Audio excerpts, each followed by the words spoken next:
How's it going, Firefly fans? Today we're going to be taking a closer look at the 335, 338, whatever you want to call it, replica.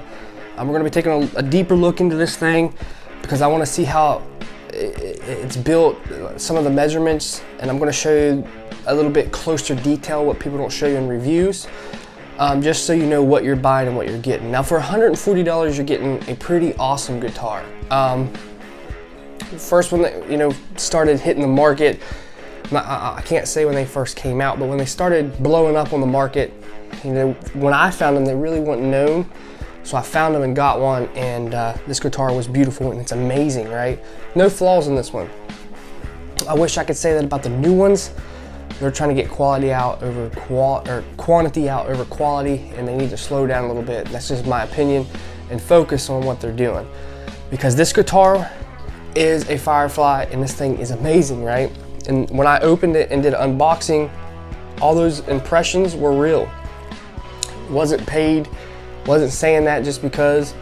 This guitar is legit amazing. And since then I've put, a Goto bridge, P90 size humbuckers, and I've updated the tuners, right? So that's basically all I've done, and this guitar plays amazing.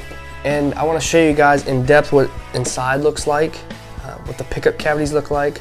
I want to measure the nut width and measure the neck up here and down at the 12th fret, and talk about why I couldn't use certain tuners. So let's go ahead and take this guitar over to the bench and take a deeper look at what this thing looks like, what it's constructed of, and how it is made. So basically everything is stock on this guitar except for the pickups and the bridge. I did replace the tuners. The guitar's a little dusty, but I just got I just got done redoing my studio, and it's a little dusty, but we're gonna go in depth. We're gonna look inside here, see what kind of glue work's going on, what kind of carving work's going on.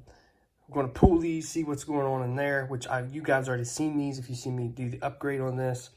I know for sure it has mini pots. It has a full-size switch, which feels really nice. You can see I played it a lot. I'm going to be measuring the nut width and the neck width and all that stuff. We already discovered that these are not normal.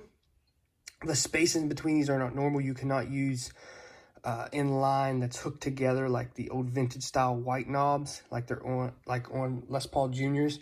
They will not fit these.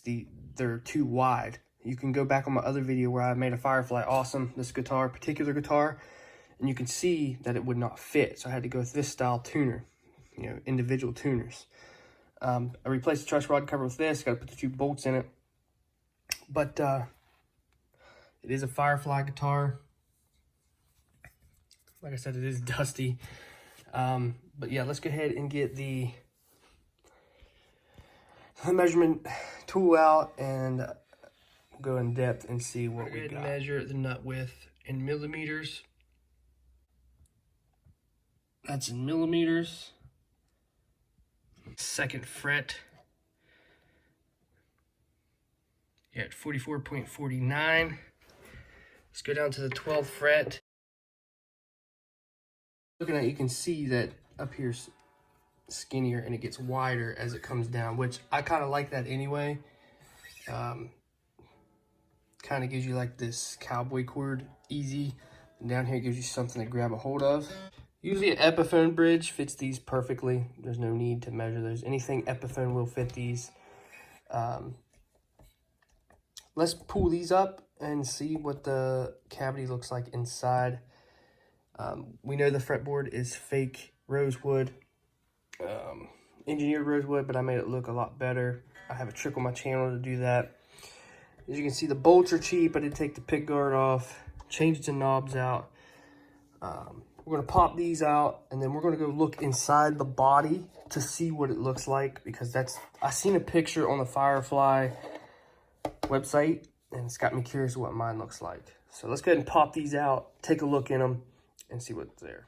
A little bit of a finish crack there. There's your block. The number 2 in there. New bushing holes. It takes the nuts. You can get conversion bushings.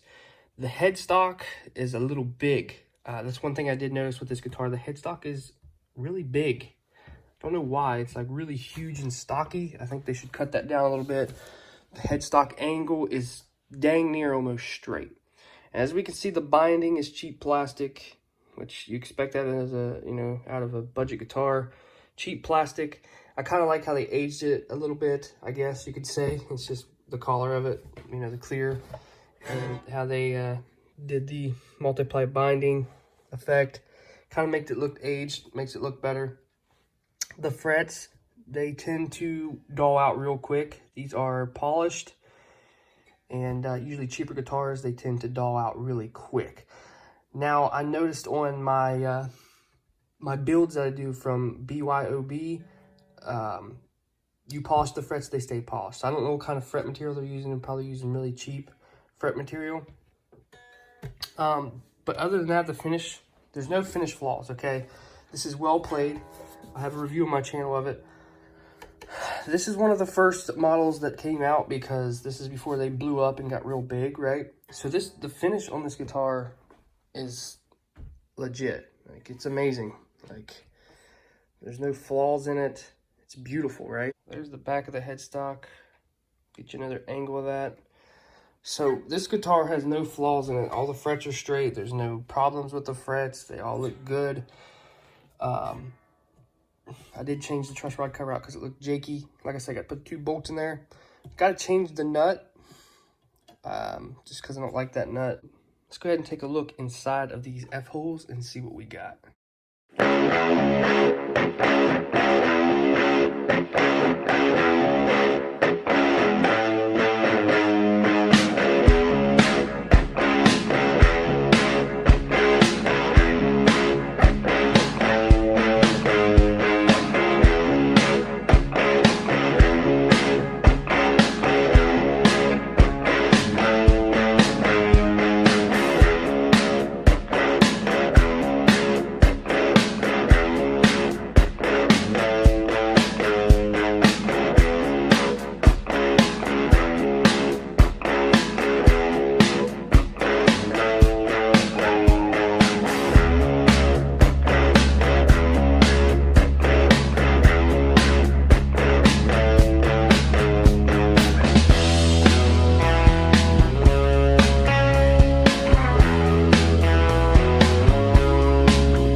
Glue joint here, see how good they did there. Looks like they did a great job.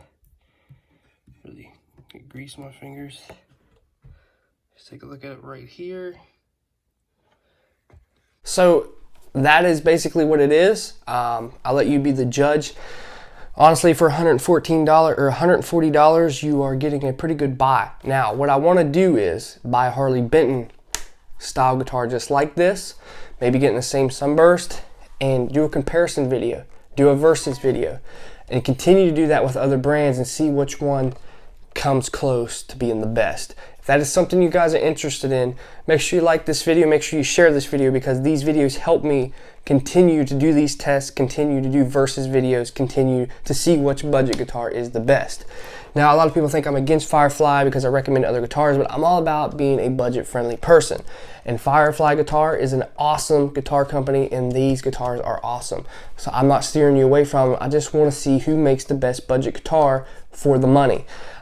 Is Firefly at $140 the best compared to Harley Benton? You're looking at $180, or the Grote brand that's $200. I'm going to stay in that range to see who makes the best guitar for, you know, $10 to $20 more, or is the Firefly on top?